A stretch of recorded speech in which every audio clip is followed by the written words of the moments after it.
Boa noite, nossos amigos da Abrap MS, mais uma vez aqui na quarta-feira, né? Hoje é o nosso último estudo do ano, né? Com o estudo do autoconhecimento, uma busca interior, né? O tema hoje é plenitude, a meta, né? É um capítulo muito especial que vai ser apresentado através da nossa colega Cristina Miranda, né? E espero que todos possam beber deste assunto maravilhoso que nós temos hoje. Com você, Cristina. Boa noite. Mais uma vez agradecer a oportunidade de poder fazer o estudo dos livros de Joana de Ângeles. Cada vez mais parece que a gente aprofundando nos estudos, a gente se encontra mais. E esse pedacinho do livro realmente ele é bastante especial. Espero que eu consiga passar para vocês toda a emoção que eu senti é, analisando e estudando esse texto da Joana de Ângeles.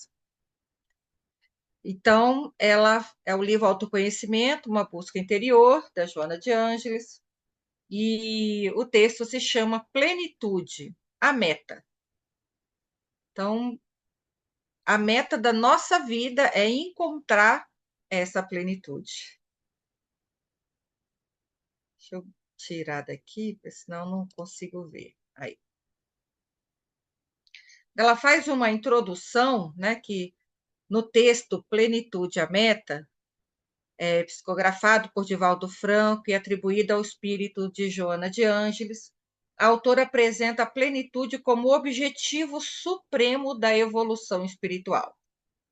Um estado de harmonia integral entre o espírito e a matéria, alcançado através de uma jornada consciente de autotransformação.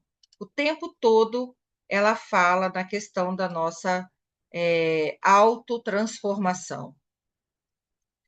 A obra enfatiza que a plenitude não é um estado passivo ou místico, distante, longe do nosso coração, longe do nosso espírito, da nossa alma, mas é uma conquista ativa, conquistada por meio de desafios que testam a capacidade do ser de transcender limitações egóicas e materiais.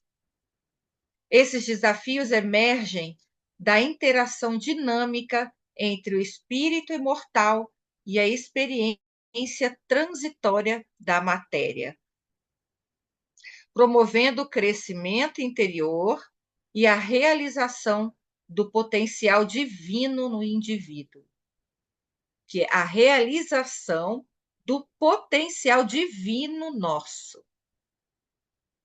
Como que nós vamos realizar, encontrar, agir uma conquista ativa, né, da plenitude dessa realização dentro de nós, desse potencial que nós temos e que a gente não sabe que tem.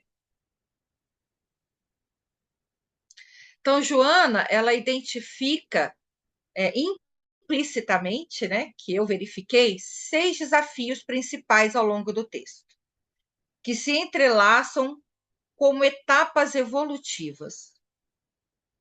Eu consegui entender essas etapas em que ela foi falando e eu que coloquei como desafio, são palavras minhas, tá?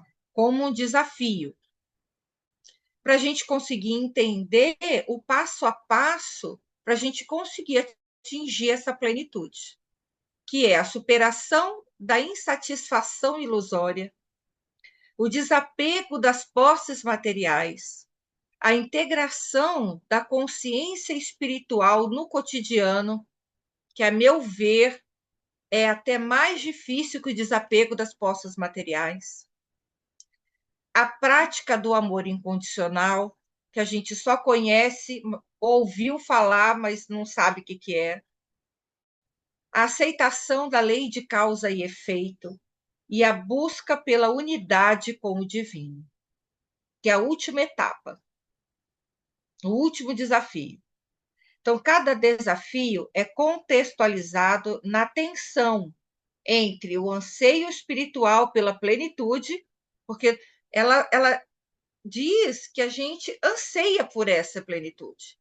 O nosso espírito anseia por essa plenitude. Então, é uma tensão entre esse anseio espiritual pela plenitude e as armadilhas da existência material, com interpretações que convidam à reflexão profunda sobre a responsabilidade individual na evolução. Nesse texto, não tem nada de novo, eu acredito, para nenhum de nós. Nada de novo. Porém, da forma como ela coloca, é que torna especial e diferente de tudo que eu já li sobre a respeito de todas essas questões. Então, o primeiro é o desafio da superação da insatisfação ilusória. Ilusória, quer dizer, a gente sente uma insatisfação que é uma ilusão, é ilusório, né? Esse desenho mostra, né, esse emaranhado de fitas negras, né, e que se transforma em uma flor, né, como se fosse uma ideia, uma luz, né, que a gente vai encontrar quando a gente superar esse desafio. Então, Joana inicia nos alertando que a insatisfação humana é frequentemente ilusória, alimentada por desejos materiais efêmeros que mascaram a verdadeira busca pela plenitude espiritual. O desafio consiste em discernir entre as necessidades reais, que são as espirituais, e os caprichos transitórios, que são os materiais.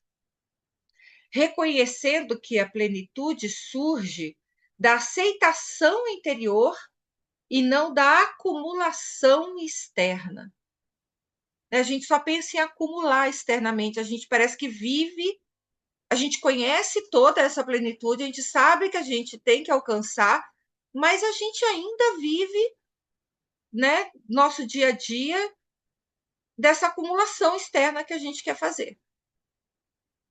A autora descreve isso como uma insatisfação que impulsiona o progresso, mas que, mal direcionada, leva à frustração eterna. E essa palavra eterna foi que doeu meu coração, né? Quer dizer, até quando a gente vai, ou por quantas encarnações nós estamos vindo com essa frustração? Né? Quando é que a gente vai conseguir entender encarnado, né? Porque eu acredito, pelo que eu já li até hoje, quando a gente chega no mundo espiritual, a gente consegue entender, né, todo esse contexto. Mas quando a gente encarna, parece que a gente tem dificuldade de lembrar disso tudo. Então, a insatisfação é como uma ferida que não cicatriza, porque a gente continua tocando ela. Ela surge quando confundimos a verdadeira necessidade da alma com os caprichos efêmeros da matéria. O espírito anseia por eternidade, por significado, por conexão com o divino, mas a nossa mente, frequentemente, oferece-lhe apenas bens transitórios, que prometem plenitude e que só entregam o vazio. Este desafio nos convida a discernir o que realmente nos falta. Não é mais um bem material, não é mais reconhecimento externo. O que nos falta é a paz de saber-nos amados, a segurança de compreender o nosso propósito, a alegria de servir com autenticidade. Então, o que nos falta é a paz de saber-nos amados. É a gente sentir essa paz dentro do nosso coração de que nós somos amados por Deus. Real, não importa os nossos defeitos, as nossas dificuldades, nós somos amados. E a forma como ela coloca é que é a paz da gente entender que a gente sabe, Deus ama todos nós, tá? Parece que é uma coisa que não está aqui dentro do nosso coração, pelo menos do meu ainda não estava completamente. Né? Da gente sentir essa paz, né? Que realmente nós somos amados. E essa segurança de compreender o nosso propósito aqui na Terra. Quantas vezes a gente nos pergunta, né? Qual que é o propósito da minha vida? Né? Já estou com 52 anos e qual que é o propósito da minha vida? A gente sabe. E a alegria de servir com autenticidade. Então, esse é o primeiro desafio. Alguém quer falar alguma coisa? Aí eu pensei, vamos fazer uma pausa para a gente se questionar. Que insatisfações eu carrego comigo? Elas apontam para necessidades reais ou para as ilusões materiais? O que minha alma realmente deseja? O que a minha alma deseja? Aí eu busquei a internet e vi essa sugestão que estava lá, eu coloquei, é uma meditação, né? Que a gente dedicar 15 minutos diários à meditação silenciosa. Não busque respostas, apenas escute o sussurro de vossa alma. Anote o que surge, sem julgamento. Aos poucos, a verdadeira insatisfação, aquela que nos chama para evoluir, revelará o seu propósito. Eu achei isso na internet. Né? Eu coloquei uma meditação que nos fale sobre o propósito da nossa vida. E eu achei essa. Né? Caiu como uma luva, né? Nesse desafio. Eu acho que essas perguntas a gente precisa nos fazer quase que diariamente. Né? A dor que a gente está sentindo, as dificuldades, elas apontam para as necessidades reais ou para as ilusões materiais?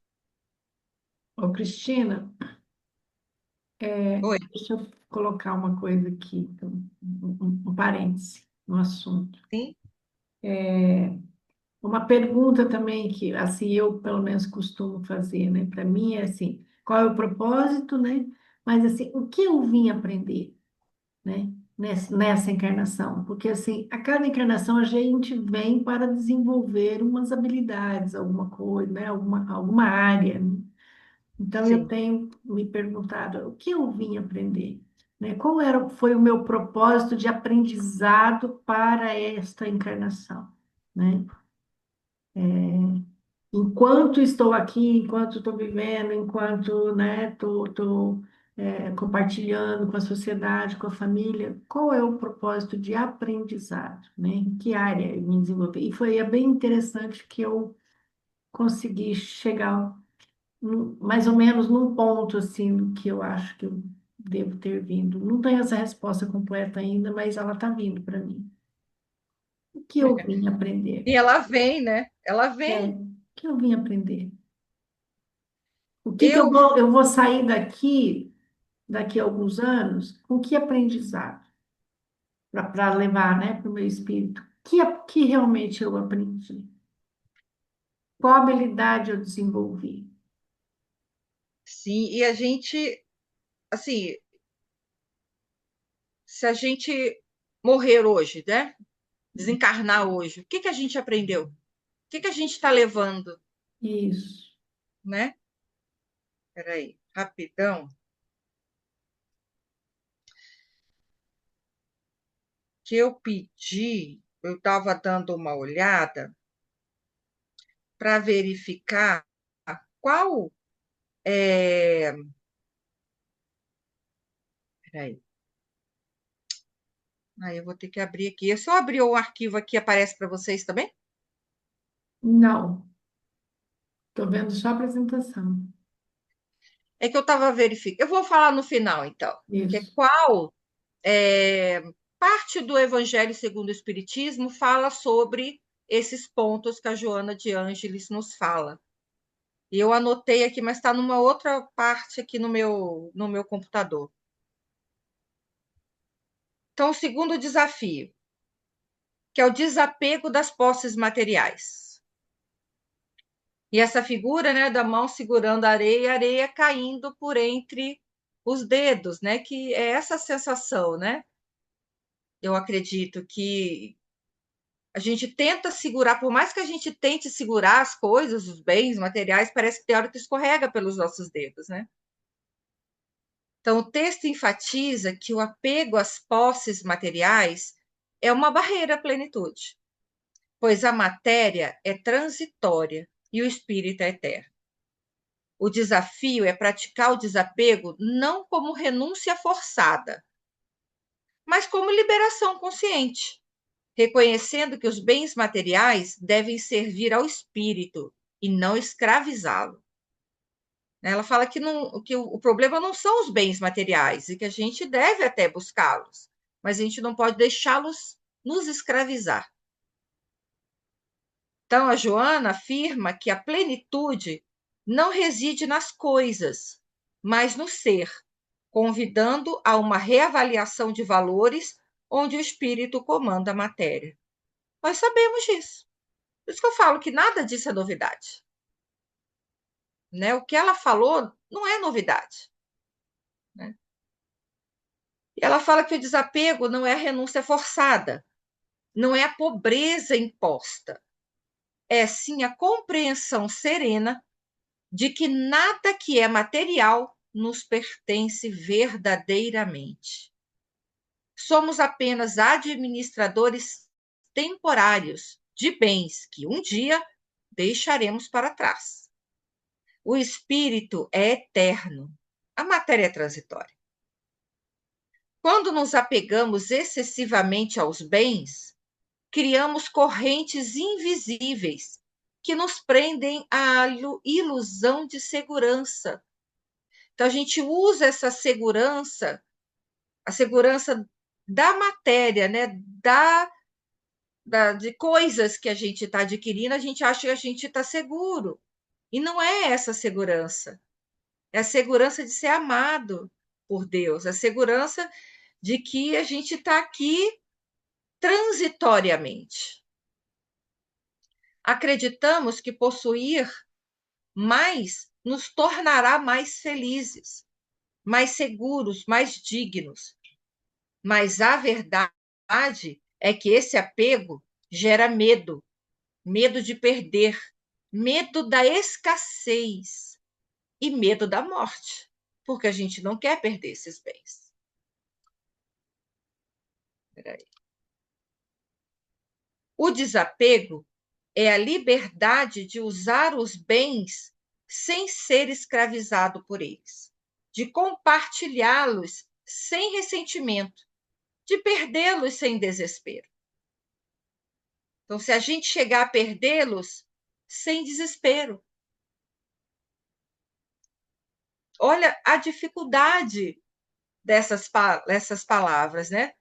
Da gente fazer esse desapego.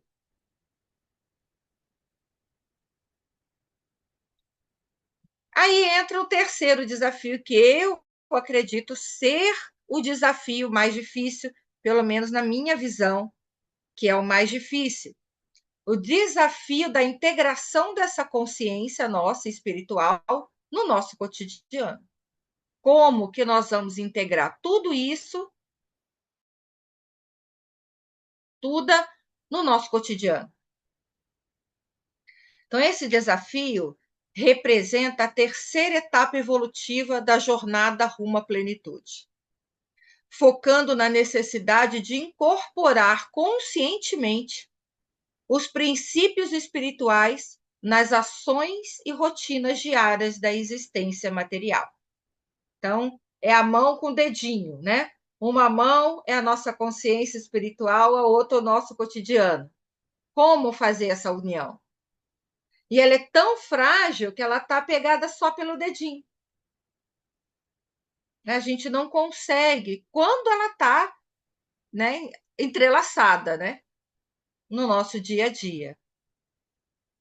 Então, o desafio da integração da consciência espiritual no nosso cotidiano tem seus componentes principais, que incluem a superação da dicotomia entre o sagrado, que é o espiritual, e o profano, a matéria, reconhecendo que a vida cotidiana é o campo principal de aplicação espiritual.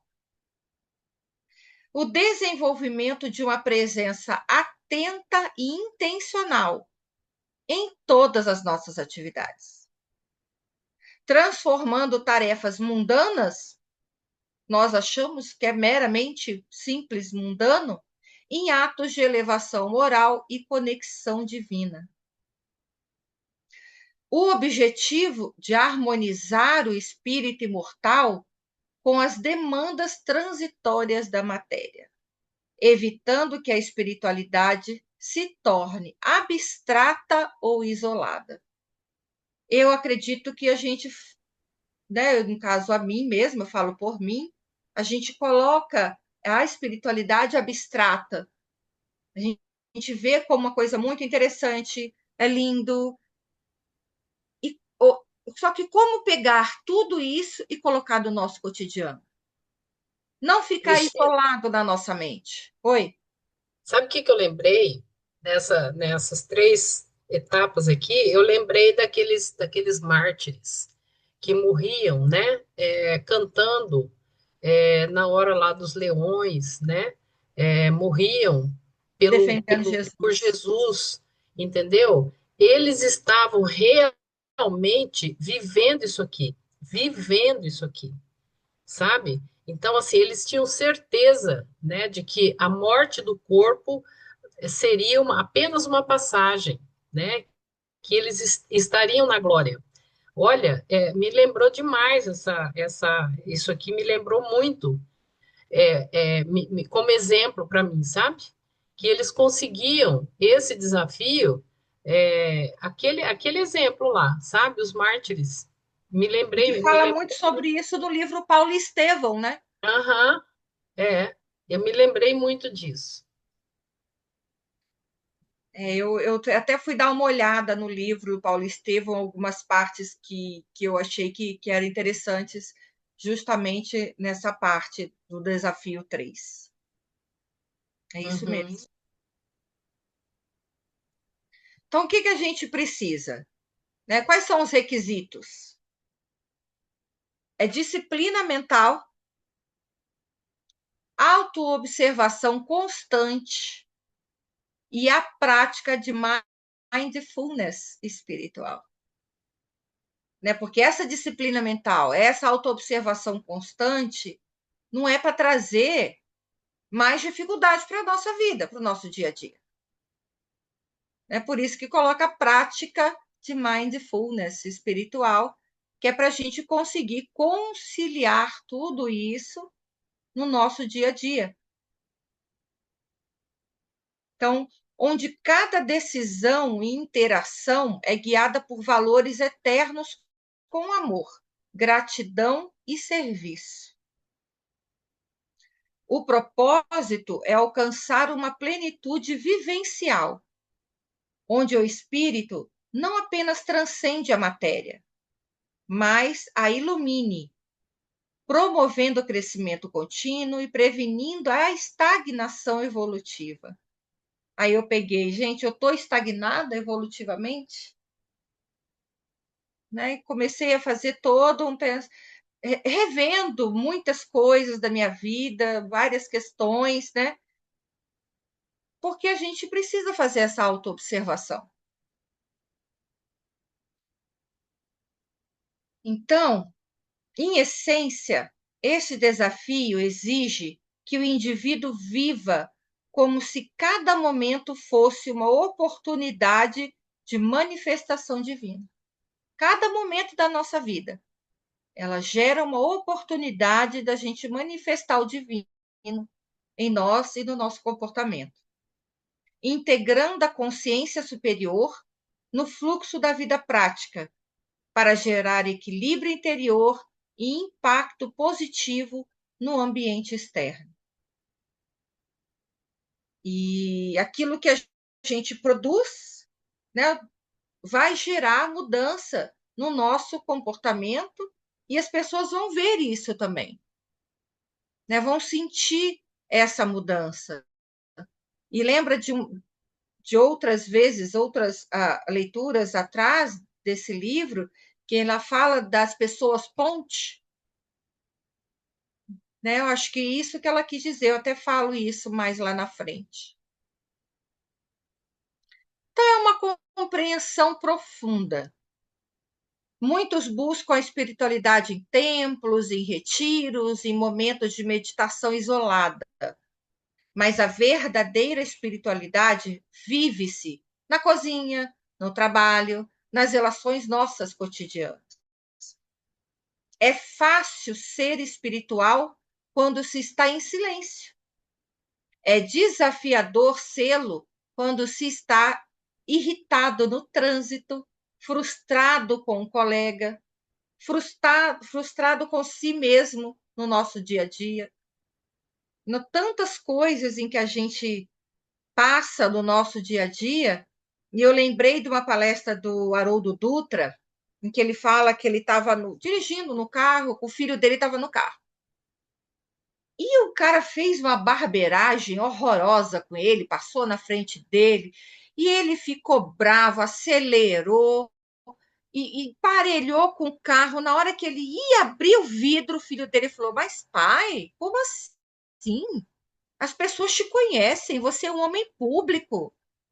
Você fala que vai fazer de outra coisa, e como que você vai começar a abrir vidro, correr atrás de xingar?" Aí disse que ele parou, ele tinha já aberto um pouquinho o vidro, ele fechou, ele falou: "Meu Deus, né? Meu filho me dando, né, uma lição de moral dessa." Né? Porque no dia a dia as coisas irritam a gente, é desafiador. Mas aí é que está o nosso propósito, né? É o nosso dia a dia. E as pessoas que estão ao nosso lado vão nos ajudar, assim como o filho do Haroldo ajudou ele. Né? Na hora da raiva, que ele estava indignado, o filho dele estava ali: "Pai, peraí, não é assim, não é isso que você propaga, não é isso que você fala nas suas palestras." Eu achei muito interessante quando ele falou isso, né? Então, esse desafio nos convida a infundir o sagrado no profano, a reconhecer que cada ação, cada palavra, cada pensamento nosso é uma oportunidade de manifestar a divindade que habita em nós. Não há separação entre o espiritual e o material. Há apenas a consciência e a inconsciência. Faz muito sentido, né?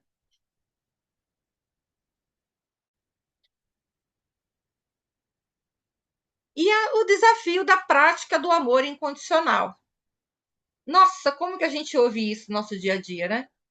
A gente tem que amar incondicionalmente. Eu falei: acho que a gente não ama nem a nós mesmos ainda incondicionalmente, né?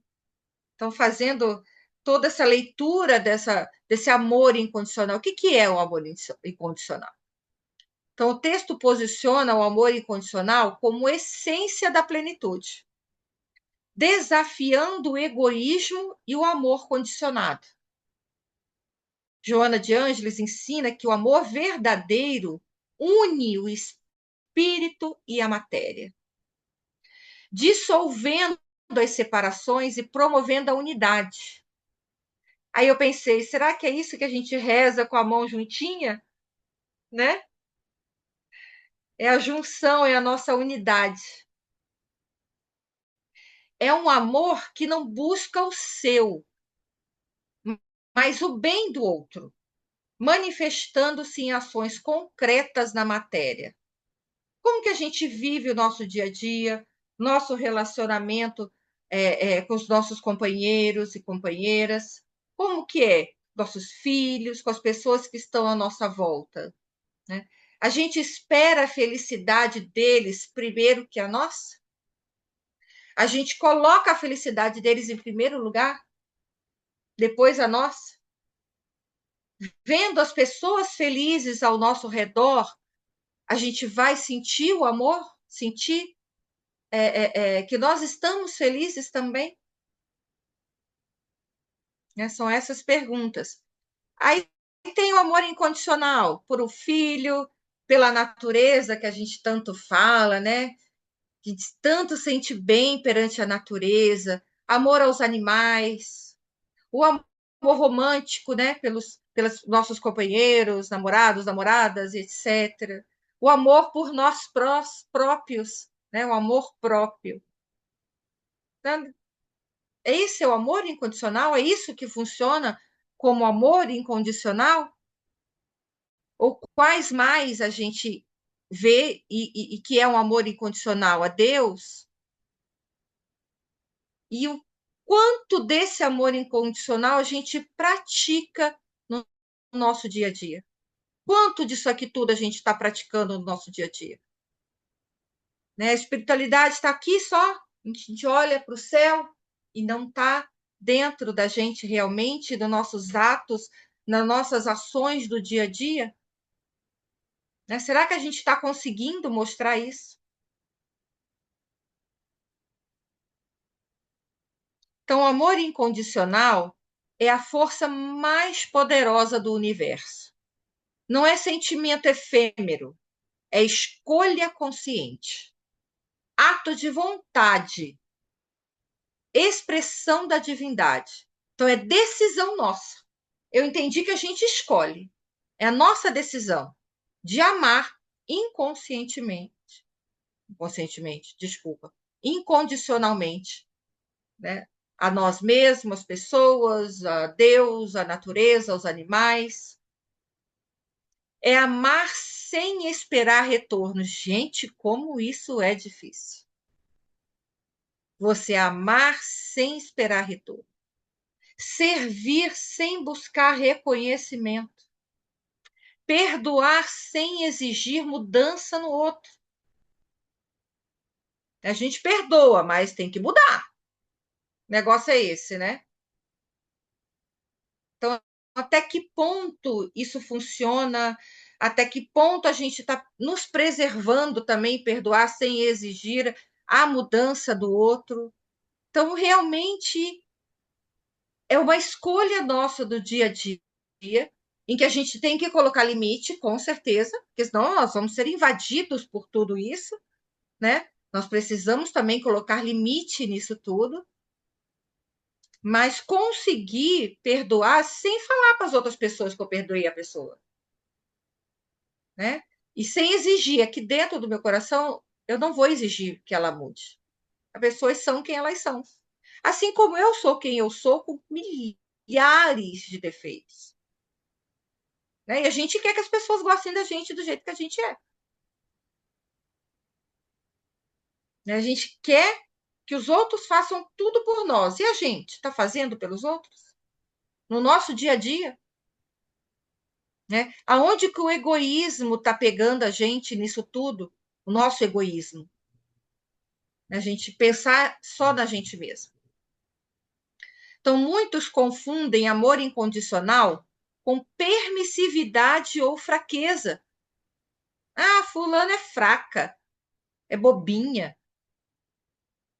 Não é assim.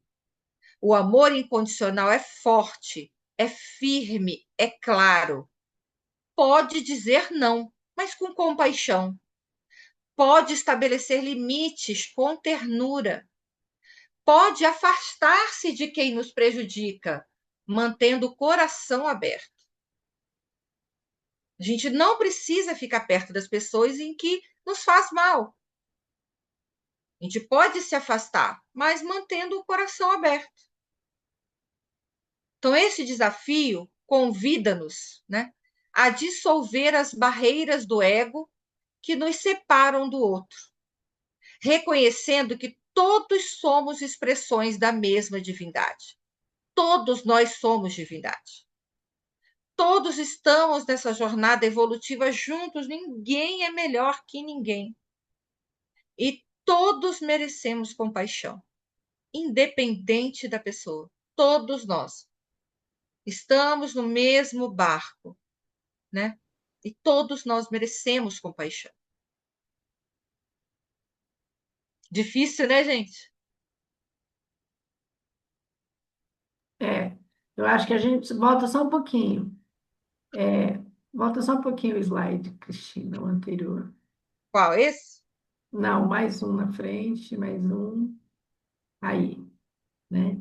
Por exemplo, pode dizer não, a gente consegue dizer não, mas nunca é com compaixão, né? Pode estabelecer limites, mas limites nem sempre a gente faz com ternura, normalmente é na agressividade. Não, né? É o limite e às vezes com uma certa agressividade. Sim. Pode afastar-se de quem nos prejudica. Também a gente pode, né? Quando a gente cancela o outro, né? Tá, cancelei e me afasto. Mas aí eu cancelei, eu não tô com o coração aberto, né? Então, assim, o desafio, a gente até consegue, né, fazer esses passos, mas sem essa consciência ainda, né? De fazer tudo com ternura, ou consciência e capacidade, né? Porque também tem a capacidade de você fazer com ternura, né? Manter o coração aberto, apesar de se afastar da pessoa, né? Porque às vezes a gente faz não, né? Na agressividade, na raiva, no afastamento mesmo. Não quero mais conviver com aquela pessoa.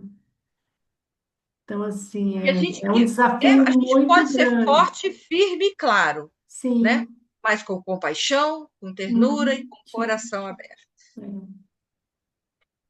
Então, é um desafio mesmo, né? É dissolver essas barreiras do ego, né? Que nos É o separa do nosso ego, outro. Porque a gente está no ego, né? Quando a gente tem essa totalmente. agressividade, tudo, a gente está nesse ego. A E gente se esquece que todo mundo é, né, eu tô merecedor da pensando aqui, compaixão, que todo ser humano, se ele está no erro, que a gente acha, né, que ele está no erro, é porque ele ainda está fazendo a caminhada dele, né? E nós estamos no nosso. E nós estamos no nosso, que outros, né, também vão olhar para nós e vão dizer, olha, tem muita coisa aí para acertar, né? Isso, exatamente. eu tô pensando aqui, nós estamos num planeta e numa época, né, também, de muitos desafios para nós que pretendemos, né, ter essa caminhada da plenitude. Ontem eu estava assistindo um documentário sobre pedófilos, né, onde mostrava os pedófilos mesmo, né, a nível internacional, sabe? Então, Nossa. assim, a gente vê aquele mundo de criança, né, vítima, né, daquelas criaturas que não tinha cara feia, tinha uma cara até de ternura, sabe? Você olha assim, você olha, meu Deus, não são os homens comuns, sabe? Então, assim, nós temos um desafio muito grande, porque o que que gera dentro de nós, né? Ver um ser desse, né? Acabando com a vida de seres que estão em formação, porque são crianças de 5 anos, 7 anos, crianças vulneráveis, né, de países como o México, países como, esqueci o nome daquele país lá, bem subdesenvolvido, né? Então, assim, crianças, assim, crianças bem vulneráveis, sabe? Uhum. Então, é muito triste, né, assim, da gente ver e assim, a gente ter essa compaixão com as crianças e com esses também, sabe? Não é fácil, é um grande desafio. É um grande desafio. Tendência a ter compaixão com as crianças e não com o algoz, né? Uhum. O algoz a gente tem, E não é né? só nesses países, não. Tem muito aqui. Tem, então, tá no mundo todo, né? Mas assim, o documentário é bem completo, assim, mas assim, aparece alguns exemplos, né? Então, assim, eu pensando aqui, quão desafiador é para a gente que esse acesso a esse conhecimento, né? E a gente tem essa vontade, né? De fazer uma caminhada no sentido da plenitude, sabe? Como tratar esses E algozes, né? como tratar, né? Como tratar, porque assim é difícil até a gente ver isso de irmãos que a gente nem conhece, que é até de outro país, e aqui a gente sabe que no país da gente também tem. Agora imagina um familiar, um filho, né? Um parente, sabe? Ou com a gente, sei lá, né? Então, assim, não é muito simples, é bem desafiador mesmo. Cada vez mais mulheres, grupos de mulheres que é feito, nunca, é muito difícil um grupo em que uma mulher não tenha sido Uhum, abusada exato. sexualmente por pai, irmão, Aham, tios, né, da família, padrasto. Aham, padrastos, né? Isso é sim. muito frequente, muito frequente. Vizinho, né, que Uhum, fala, olha, eu vou te dar dinheiro para você ir lá comprar balinha, compra lá, isso. balinha para você. Aí quando a criança volta, agora vem cá, faz um negocinho aqui pro vovô, pro titio. É. Relato de meninas, né? Aham, isso aí é uma realidade. Então, E assim, fazer, né? eu estou pensando assim, fazendo uma reflexão conosco, né? Quão desafiador é, Um né? desafiador. A gente perceber isso tudo, né? E Sem sentir desenvolver raiva, esse revolta, né? amor incondicionado, né? Realmente incondicionado, sabe? De coração aberto, De coração aberto, né? de coração aberto. Meu Deus. Quantos desafios pra gente, né? É, Ainda tem mais. Não acabou, não. Vamos lá. Então, o desafio é o quinto, da aceitação da lei de causa e efeito. Joana de Ângeles desafia o indivíduo a aceitar a lei de causa e efeito, a lei do karma, como educadora, não punitiva. Então, entra tudo que você já falou também, né, Edna? pois é, Todas pois essas é. questões. É lei de causa e É efeito. lei de causa e efeito. Uhum. Ninguém passa por nada, a gente fica com muita dó das crianças, mas ninguém passa por nada que não esteja dentro da lei de causa e efeito. É. E ela é Ah, educadora, ela é não é como, é, punitiva. é como Jesus dizia, né? Há que ter o escândalo, né? Mas ai daquele que for Ai o daqueles que foram causador. causador do escândalo, né? Então, onde ações na matéria geram consequências espirituais. Né? As ações nossas enquanto matéria, enquanto estamos encarnados, geram consequências espirituais. A plenitude surge ao compreender que sofrimentos passados são lições para o presente, incentivando responsabilidade e correção de rumos. Quantas vezes a gente fala, meu Deus, o que eu fiz para merecer isso? Né? Então, é a aceitação. Não é Deus não está punindo a gente. Deus está nos educando. E como que é difícil a gente aceitar quando vem uma doença, né? Uma doença grave. Como que a gente vai aceitar isso tudo? Na hora que a gente estiver passando, é fácil a gente falar aqui. Mas e na hora que a gente estiver realmente passando por todas essas grandes Vicissitudes, né? tribulações da vida, as vicissitudes da nossa vida? Como que a gente reage? A gente nega Deus, a gente briga com Deus, né? Com Deus e com todos, né? Como que a gente age? Então, a lei de causa e efeito não é punição divina, é educação divina. Cada ação gera uma consequência. Cada ação nossa vai gerar uma consequência. Cada pensamento cria uma realidade, né? Pensamento é ação. Cada escolha molda o nosso destino. Cada escolha que a gente faz na nossa vida vai moldar o nosso destino. É só a gente parar e pensar, né? Quantas escolhas que nós fizemos que mudou o rumo, o ritmo do nosso destino. Esta lei é justa, equilibrada e amorosa, pois oferece ao ser a oportunidade de aprender através de suas próprias experiências. Muitos sofrem porque resistem a esta lei, culpando Deus, o destino, os outros, nunca a gente. Todos são culpados, menos a gente. Mas quando aceitamos que somos co-criadores da nossa realidade, recuperamos o nosso poder. Compreendemos que o sofrimento presente pode ser expiação de erros passados ou prova para fortalecer a nossa alma. Este desafio convida-nos a assumir a responsabilidade plena pelas nossas vidas, reconhecendo que cada circunstância é oportunidade de aprendizado e crescimento, e que nunca é tarde. Nunca é tarde, não importa a nossa idade, nunca é tarde para a gente assumir essa responsabilidade, né?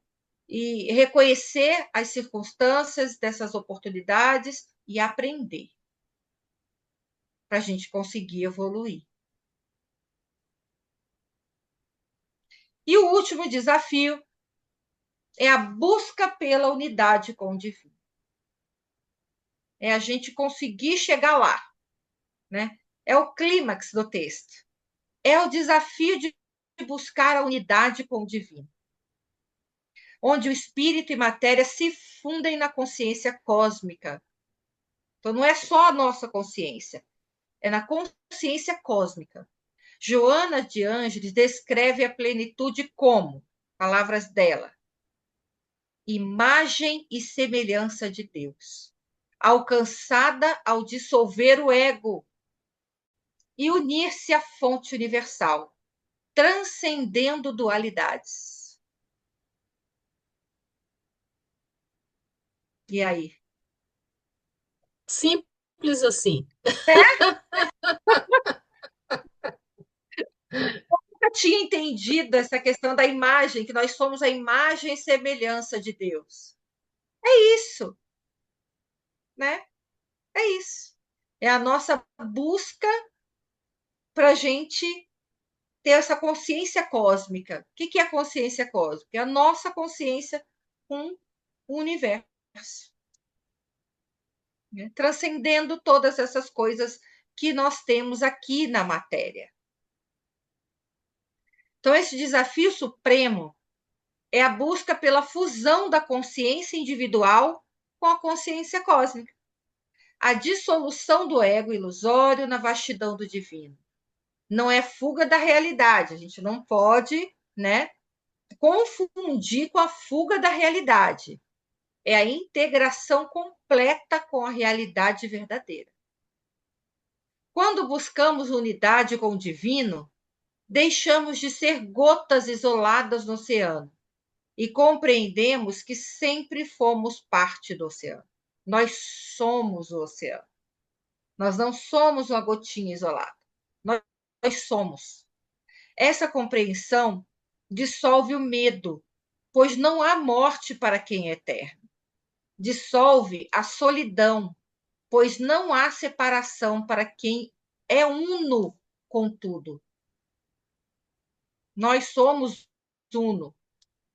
Este desafio convida-nos a transcender o ego e reconhecer-nos como expressões do divino, canais através dos quais a divindade se manifesta na matéria.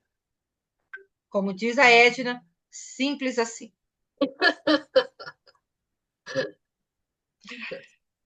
Para finalizar, esses 6 desafios formam um caminho progressivo, onde o espírito, inicialmente aprisionado pela matéria ilusória, evolui para dominá-la e transcendê-la, alcançando a plenitude.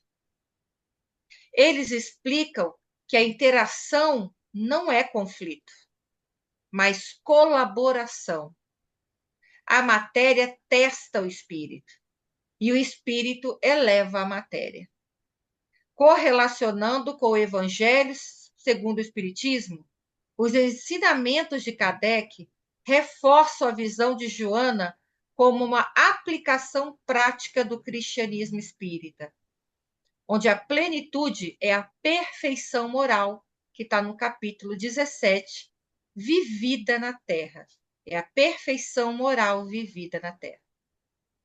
Superar esses desafios transforma o ser em pessoas ponte, unindo o temporal ao eterno. Muito obrigada. Muito lindo. Muito bom. Difícil, né? Envolvente, Cristina, como a tua emoção, eu senti também. É envolvente. É como você falou, não tem muita novidade, mas, nossa, parece foi uma aula poesia.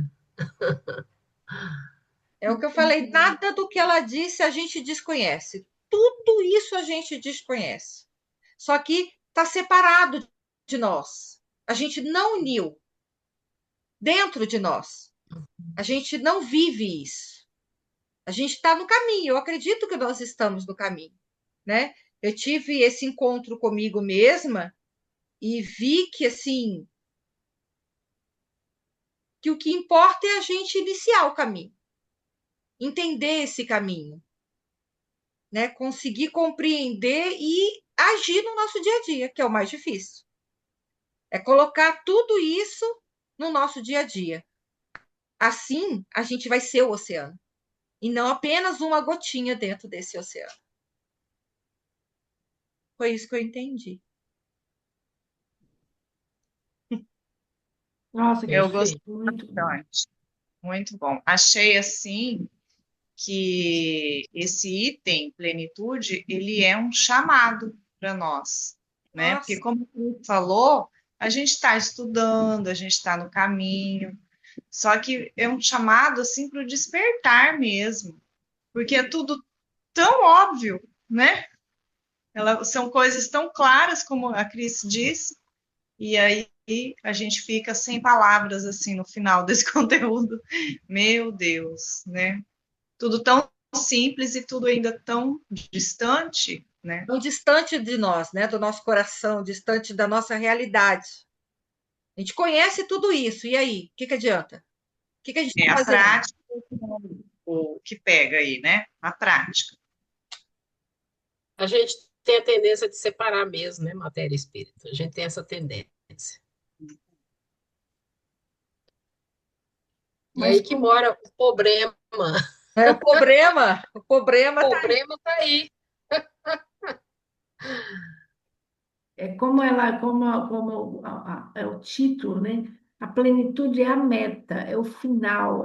A gente tem que entender a plenitude como esse farol lá no fim, é aquela luzinha que está lá, mas que a gente precisa desejar ir para ela. A gente, com o nosso coração, né? Como a gente estava falando, às vezes a gente fica muito no intelecto, a gente não deseja de coração, assim.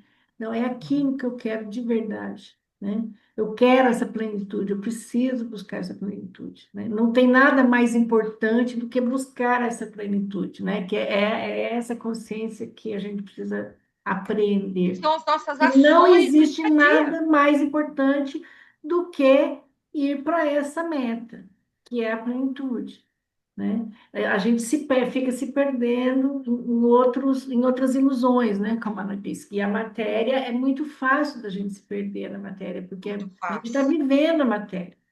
Nós estamos vivendo a matéria no tempo do corpo físico, com necessidades físicas, né? Com necessidades objetivas, né? Então, assim, a gente se perder da meta é muito fácil, por isso que assim ela reforça, né? Não é isso, né? A luz é isso, né? Então o texto para mim fica assim, né?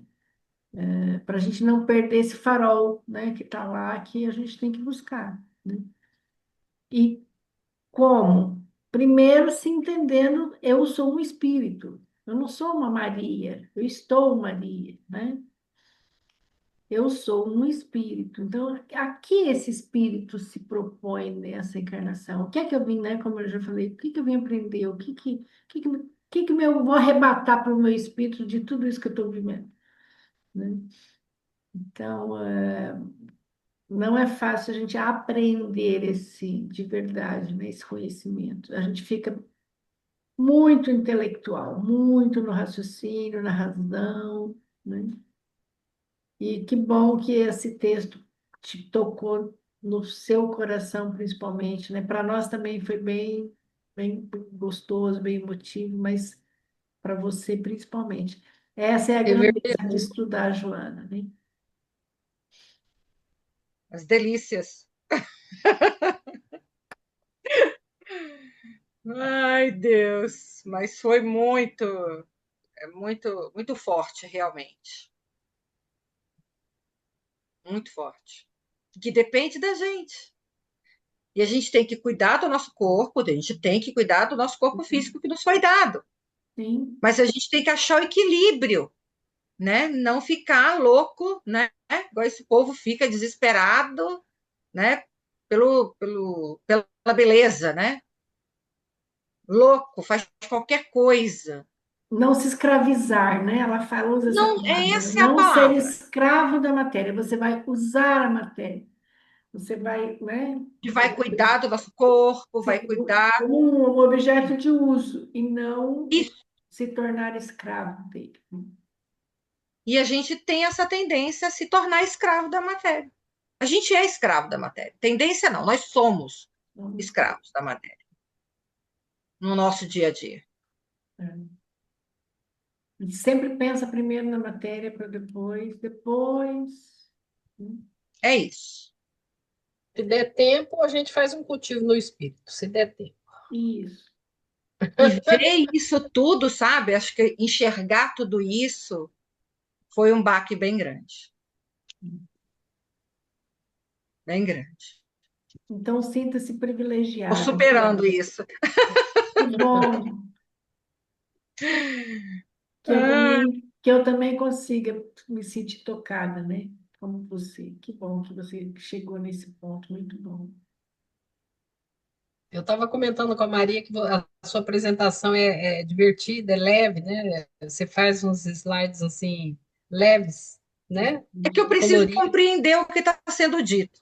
Aham. Não, mas a apresentação mesmo, o layout, sabe? Ah, A apresentação é bem gostoso É de tudo ver. gostoso. É. eu adoro essa parte. Murilo, Eu estou assim revisitando vários conceitos, né? Seja de Jung por ela, Lembrei seja de muito. Kardec, né? E uma coisa que hoje, na atualidade, mexe muito comigo é que estou com a minha matéria envelhecendo, ou seja, o tempo de permanência na escola na qual estamos matriculados está passando. As lições, né? Ela fala aqui de lição. O sofrimento é lição. O sofrimento não é punição. É É uma ensinamento. lição, é um ensinamento, né? Então, você vê, a gente evolui, o entendimento, o intelecto está aqui. A gente sabe que se pisar num prego, vai furar o pé e vai machucar e vai doer. Cada ação gera uma consequência, mas a gente ainda quer. Eu estava assistindo uma palestra agora sobre a criminalidade na sociedade brasileira.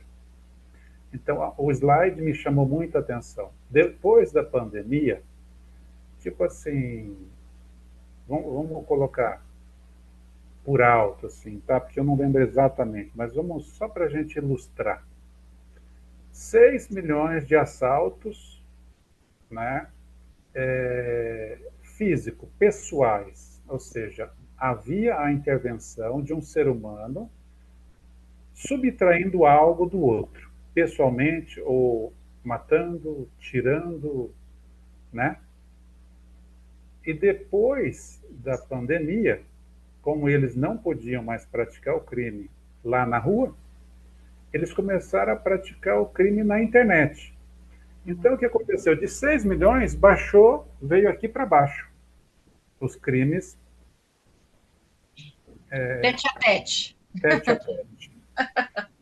E já os crimes da Virtuais, né? informática virtuais subiram a milhões. Então, eu não preciso me correr o risco, né? Então, assim, as pessoas foram, os criminosos foram para a internet tirar dos outros. Então, a falta de intelectualidade na população brasileira, não. Eles estão utilizando ela como uma enxada que é feita para trabalhar na lavoura para ameaçar, para agredir, para matar, para tirar dos outros. E aí, esse slide todo colorido aqui, onde diz assim, a lei de causa e efeito não é punição divina, é educação divina. Cada ação gera uma consequência. A gente ainda não entendeu, no coração aberto, o que isso significa. Como que eu vou cometer um crime de abuso sexual contra um dos meus pequenos... Aí daquele, né, que prejudicar, eu não lembro exatamente, mas que fizer mal a um dos meus pequeninos. Ai daquele. E a gente está lá praticando esse mal. Nós estamos ainda dando tombo na mãe, no pai, no amigo, no trabalho onde a gente convive. A gente está ainda na lei de Gerson, de 1970, que é a lei da vantagem. Se eu estou levando vantagem, Tá tudo bem. que me dane o outro, que se dane o outro, né? Se dane o outro. Então isso ficou muito forte. O quanto a gente precisa, né? Ou seja, são 56 anos vividos para ter uma casquinha pequenininha do entendimento intelectual. Eu estou buscando agora o entendimento do corpo, porque esse corpo, seja pela perspectiva da Gestalt, seja pela perspectiva de Carl Rogers, de Jung, ele tem uma sabedoria. A gente sente nele quando faz coisa errada e a gente foge. Porque E a se gente sabe. soubesse que está errado, né? Isso. A gente sabe, como você disse, e está lá onde? Em Kardec. A lei de Deus está onde? Na consciência. Então eu vou lá, eu vou assaltar, de repente eu atiro, mato, não era a intenção imediata, era só levar o carro, mas aconteceu, eu matei, eu saio correndo. Eu estou saindo correndo por quê? Porque eu sei que está errado. Porque senão eu ficava para assumir as consequências. Eu ainda não quero assumir as consequências. Eu ainda não aceito de coração aberto. E eu ainda sou, e nós somos imperfeitos perante a lei de Deus. E Kardec fala, né? E quando eu me afasto da lei de Deus, eu começo a sofrer. Quando é que a gente começa a sofrer? Quando eu me afasto das leis de Deus. Então, assim, parabéns, Cristina, Joana, tocando nossos corações, né? Exemplificando. E esse desafio, no mesmo slide você coloca ainda, ou ela, não sei. Esse desafio convida-nos a assumir a responsabilidade plena por nossas vidas. Ou seja, vós sois deuses. Você vai para Jesus. E aí, o que você está fazendo, né? Como diz é seu último dia, você recebeu a notícia, você vai embora. Você foi matriculado na escola, é seu último dia, e você precisa ir embora. Dê o seu tempo. Ah, mas eu queria fazer mais uma coisinha. Tá, mas vamos lá. Senta aqui no banquinho, vamos olhar o tempo que você gastou fazendo coisa que você não devia fazer, ou perdendo, né? Eu estou falando de mim, tá? Então, isso me dói a Todos consciência, nós. hein? Dói a consciência, me dá até uma coceira. Obrigado.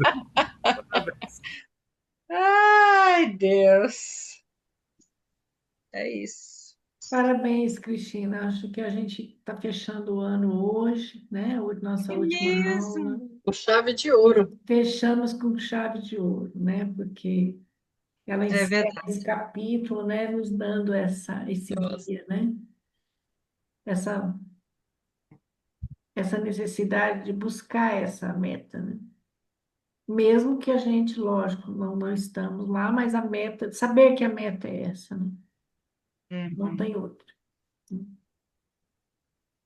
Decisão de Agora, final de ano. agora, mais uma responsabilidade. Depois que a gente tem o conhecimento, não podemos alegar que desconhecemos. Desconhecimento.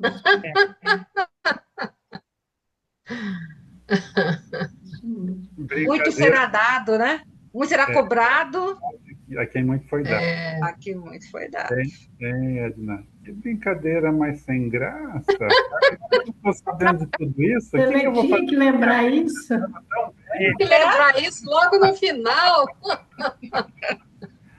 É, É esse isso aí. desafio nos convida a assumir a nossa responsabilidade, né?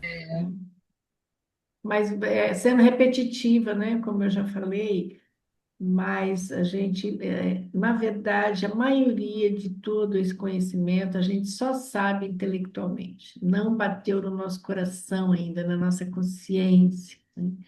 Porque na hora que bate, eu acho que a gente não tem coragem de fazer diferente. Então, eu É. acho que buscar essa, né, que isso realmente toque nosso coração, né? Quando aquilo Ô, Maria, apreende, a gente vai fazer o certo. O problema é chegar nesse ponto. ainda bem que nosso Pai é misericordioso. É, tem Ele paciência. Ensina sabe, uma ele vez, sabe que ensina esse duas, filho ainda ensina está três. criança, que ainda não chegou no coração, só chegou ainda no raciocínio. Isso. Mas estamos no caminho. Estamos Estamos. na meta, né? Estamos com a meta. Possamos ser pessoas pontes. É, Meta, minha meta, ser pessoa ponte.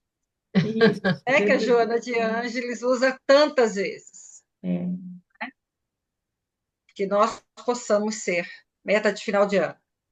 ótimo. Meninos, alguém quer falar mais alguma coisa? Colocar algum ponto que ficou para vocês? Ou acho se que só arremete, desejar um excelente final de ano para todos, né? Que estamos aqui, que vão nos ver, né? Acho uhum. que é uma boa passagem, né? Que tenhamos o pensamento firme, equilibrado para que 2026 seja melhor para todos nós, né? Não esquecendo também, né, do aniversariante, Jesus, né? Que traz todos esses ensinamentos, né, também. E que a gente precisa também tê-lo como meta, né? Que ele é o Uhum, símbolo da plenitude, né? exato. Gratidão a todos, pessoal. Até nós vamos retornar no início de fevereiro, tá? Com as nossas aulas, ok? Gratidão, gratidão a todos que participaram durante o ano desses estudos, né? E tudo está gravado lá no YouTube, né? Quem puder assistir depois, na sequência, né? Fiquem à vontade para assistir depois, ok? Muita gratidão e Feliz Natal a todos.